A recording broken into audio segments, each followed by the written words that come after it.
دنیا type writer نہیں۔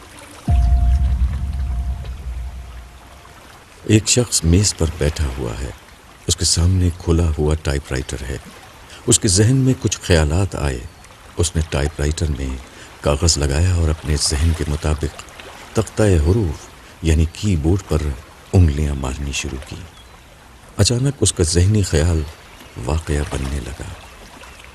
سامنے کے کاغذ پر مطلوبہ الفاظ چھپ چھپ کر ابھرنے لگے، یہاں تک کہ اس کے تمام جملے کاغذ پر ٹائپ ہو کر سامنے آ گئے۔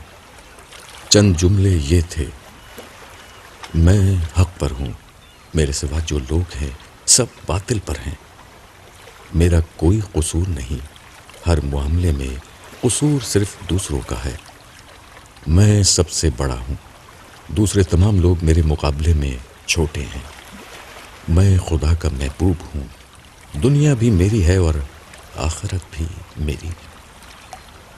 آدمی خوش تھا کہ اس نے جو کچھ چاہا وہ کاغذ پر موجود ہو گیا، مگر آدمی کی بدقسمتی یہ تھی کہ وہ جس دنیا میں تھا وہ کوئی ٹائپ رائٹر نہیں تھی۔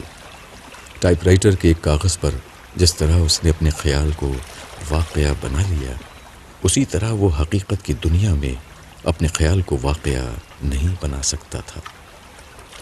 کاغذ پر اپنی پسند کے الفاظ چھاپنے کے لیے تو صرف بورڈ پر انگلیاں مارنا کافی تھا، مگر حقیقت کی دنیا میں کسی خیال کو واقعہ بنانے کے لیے ایک لمبی اور سوچی سمجھی جدوجہد کی ضرورت ہے، نہ کہ ٹائپسٹ کی طرح محض انگلیوں کو متحرک کرنے کی۔ نتیجہ ظاہر ہے، ٹائپ رائٹر کا آدمی عمل کی دنیا میں اس وقت بھی مکمل طور پر محروم تھا جبکہ الفاظ کی دنیا میں بظاہر وہ سب کچھ حاصل کر چکا تھا۔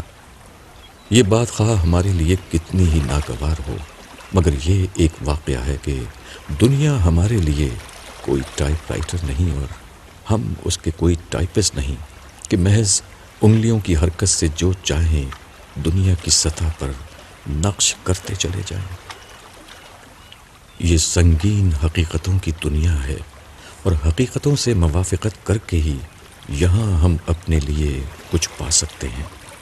آدمی کے پاس زبان اور قلم ہے، وہ جو چاہے لکھے اور جو چاہے بولے، مگر آدمی کو یاد رکھنا چاہیے کہ اس کی زبان اور قلم صرف الفاظ کی لکیریں بناتے ہیں، نہ کہ زندگی کی حقیقتیں۔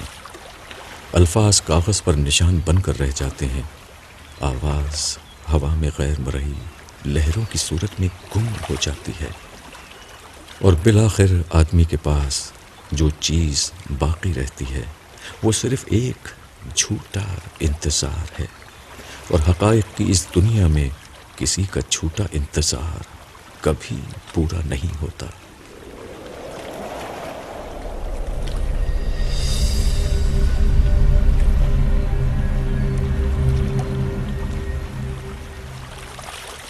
وحید الدین خان۔